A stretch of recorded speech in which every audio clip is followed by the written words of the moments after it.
اور سیدہ کو اتنا بڑا لقب حضور کی طرف سے ملا ہے. اب غور کریں، سیدہ کا نام تو فاطمہ ہے، اور لطیف بات ہے، فاطمہ کس کو کہتے ہیں؟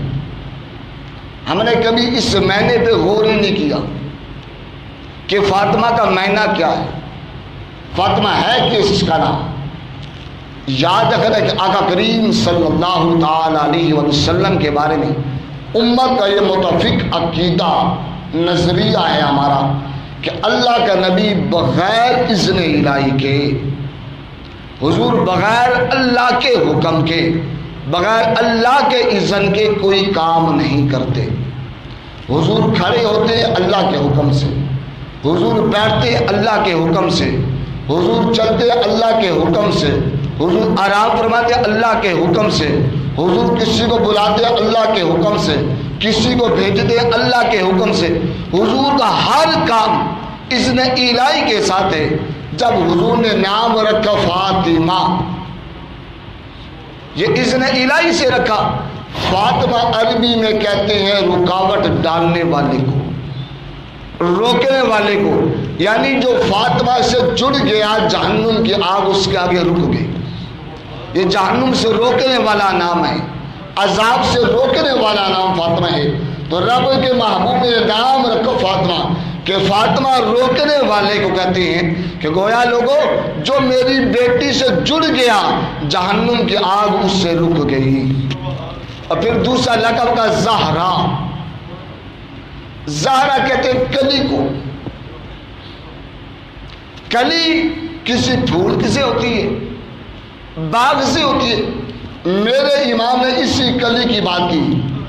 کیا بات رضا اس سمستان کرم کی، زہرا ہے کلی جس میں حسین و حسن کو. یعنی یہ اس باغ کی کلی ہے کہ جس باغ کے بارے میں امام اہل سنت کہتے ہیں کہ تیری نسل پاک میں ہے بچہ بچہ نور کا، تو عین نور تیرا سب گھرانہ نور کا. یہ اس نور کی کلی ہے کہ جو بچانے والی ہے. اور پھر لقب دیا حضور نے ام ابیہا. یہ بڑا عجیب لقب ہے. مجمل کبیر کے اندر اس کو نقل کیا اس لقب کو کہ حضور نے کہا میری بیٹی جو ام ابیہا ہے. ام ابی عربی میں کس کو کہتے ہیں؟ ام کہتے ہیں ماں کو، ابیہ کہتے ہیں باپ کی ماں. ابیہ کہتے ہیں باپ کی ماں.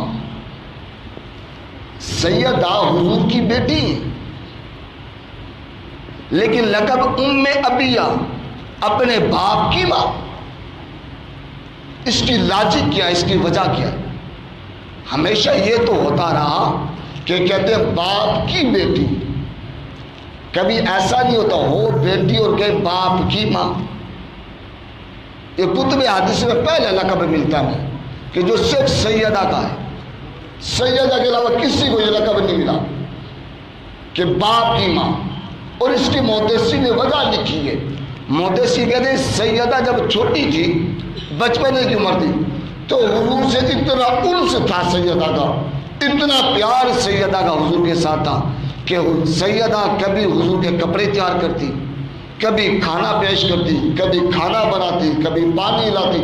جیسے ماں بچے کے آگے پیچھے پھرتی ہے نا کہ میرے بچے کو تتی دھوپ نہ لگ جائے، میرے بچے کو بھوک نہ لگ جائے، میرا بچہ دو میں سڑ نہ جائے.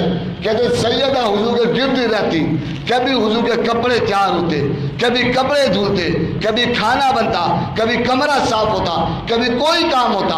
حضور نے اتنی شفقت کی. حضور نے کہا ام ابیہ، اے اپنے باپ کی ماں، یعنی تم ماں کی طرح مجھ سے پیار کرتی ہے، ماں کی طرح میرا خیال رکھتی ہے، تو اتنی عزیز ہے بیٹی. اور یہی وجہ ہے کہ حضور نے کہا یہ میرے جگر کا ٹکڑا ہے.